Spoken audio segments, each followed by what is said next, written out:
स्त्री को चरित्रहीन बताने वाले गांव वालों को गौतम बुद्ध ने इस तरह सिखाया। सबक गौतम बुद्ध ने संन्यास लेने के बाद अनेक क्षेत्रों की यात्रा की। इस दौरान उन्हें तरह तरह के लोग मिले। कोई अपनी परिस्थिति से परेशान तो कोई उनके रूप और व्यक्तित्व से हैरान। एक बार वह एक गांव पहुंचे। वहां एक स्त्री उनके पास आई और उनसे बोली, आप तो बिल्कुल किसी राजकुमार की तरह लगते हैं। क्या मैं जान सकती हूं कि इस युवा अवस्था में आपके गेरुआ वस्त्र धारण करने का क्या कारण है? बुद्ध ने उस स्त्री को विनम्रतापूर्वक उत्तर दिया, मैंने 3 प्रश्नों का हल ढूंढने के लिए संन्यास लिया है।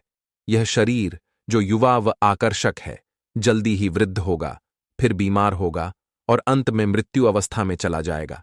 मुझे वृद्धावस्था, बीमारी एवं मृत्यु के कारण का ज्ञान प्राप्त करना है। इसलिए फूल सूंघकर और प्रसाद खाकर माता को भोग लगाते थे। रामकृष्ण परमहंस उनकी बातों से प्रभावित होकर उस स्त्री ने उन्हें भोजन के लिए अपने घर आमंत्रित किया, मगर उस स्त्री को गांव वाले पसंद नहीं करते थे।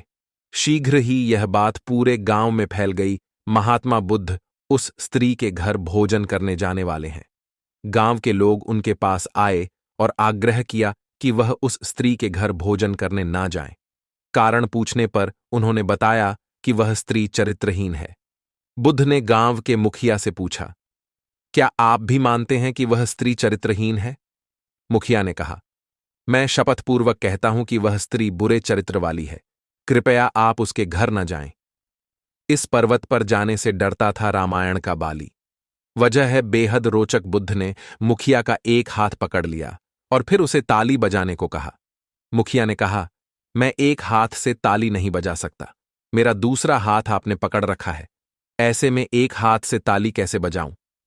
बुद्ध बोले, जैसे एक हाथ से आप ताली नहीं बजा सकते, वैसे ही वह स्त्री खुद चरित्रहीन नहीं हो सकती, जब तक इस गांव के पुरुष भी चरित्रहीन ना हो। अगर गांव के सभी पुरुष अच्छे होते तो वह स्त्री कदापि ऐसी ना होती।